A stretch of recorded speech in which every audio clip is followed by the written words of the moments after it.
नमस्कार, बहुत स्वागत। मैं हूं आपके साथ ऋतु ज्ञानवानी। आप देख रहे हैं न्यूज़ 18 का डिजिटल प्लेटफॉर्म।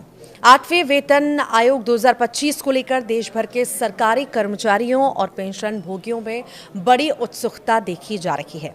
बढ़ती महंगाई और बढ़ते जीवन यापन खर्चों के बीच हर कोई ये जानना चाहता है कि इस बार सैलरी और पेंशन में कितना इजाफा होगा। नए आयोग से उम्मीदें काफ़ी ऊंची हैं, क्योंकि ये न सिर्फ बेसिक सैलरी और भत्तों में सुधार करेगा, बल्कि कर्मचारियों और सर्विस से रिटायर लोगों की आर्थिक सुरक्षा को भी मजबूत करेगा। आने वाले महीनों में लागू होने वाले 8वें वेतन आयोग से लाखों परिवारों को सीधा फायदा मिलने वाला है। नया पे स्केल यानी 8th पे कमीशन, सैलरी, भत्तों और सुविधाओं में सुधार के साथ ये लाखों कर्मचारियों और पेंशन भोगियों के लिए राहत लेकर आने वाला है। बड़ा सवाल ये है कि ये वेतन आयोग कब लागू होगा और सरकारी कर्मचारियों की सैलरी कितनी बढ़ेगी। 8वें वेतनमान आयोग से सरकारी कर्मचारियों की बेसिक पे में 20% से 30% तक की वृद्धि होने की संभावना जताई जा रही है। और ये बढ़ोतरी ग्रेड के अलावा इस बात पर निर्भर करेगी कि किसी कर्मचारी ने कितने सालों तक सरकारी सर्विस की। बढ़ी हुई सैलरी से मासिक आय में सुधार होगा, जिससे बचत के अलावा खर्च करने की क्षमता भी बढ़ेगी।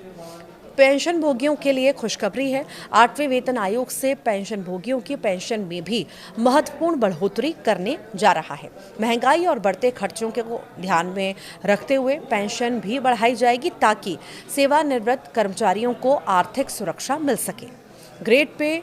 ग्रेड और पे बैंड में सुधार भी होगा, ये भी कहा गया है। नया वेतन आयोग ग्रेड पे और पे बैंड को भी अपडेट करने की तैयारी में है। इससे निचले और मध्यम वर्ग के कर्मचारियों को अपेक्षाकृत अधिक फायदा मिल सकता है, ताकि वेतन समानता बढ़ाई जा सके। वरिष्ठ अधिकारियों के लिए भी नए स्केल तय किए जाएंगे, जिससे प्रमोशन की प्रक्रिया पारदर्शी बनाई जा सके। लगातार बढ़ती महंगाई को देखते हुए आयोग वेतन संशोधन में महंगाई के वर्तमान स्तर को प्रमुख आधार बनाएगा। खबर है कि नए वेतन आयोग में महंगाई भत्ते को एडजस्ट किया जाएगा। इससे कर्मचारियों को राहत मिलेगी और वे अपने खर्चों को बेहतर ढंग से संभाल भी सकेंगे। आखिर और क्या क्या बदलेगा, ये भी सवाल इसी बीच आता है।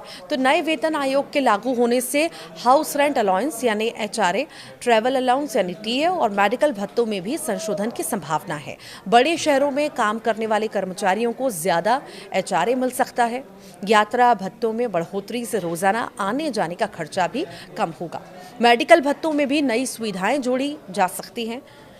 आखिर लागू कब होगा ये नया वेतन आयोग, ये भी सवाल आपके मन में होगा। तो यूनियन कैबिनेट ने 28 अक्टूबर 2025 को 8वें सेंट्रल पे कमीशन यानी 8th CPC के लिए टर्म्स ऑफ रेफरेंस यानी TOR को मंजूरी दी, जो सेंट्रल गवर्नमेंट के कर्मचारियों और पेंशनर्स की सैलरी, अलाउंस और पेंशन बेनिफिट्स को रिव्यू करेगा।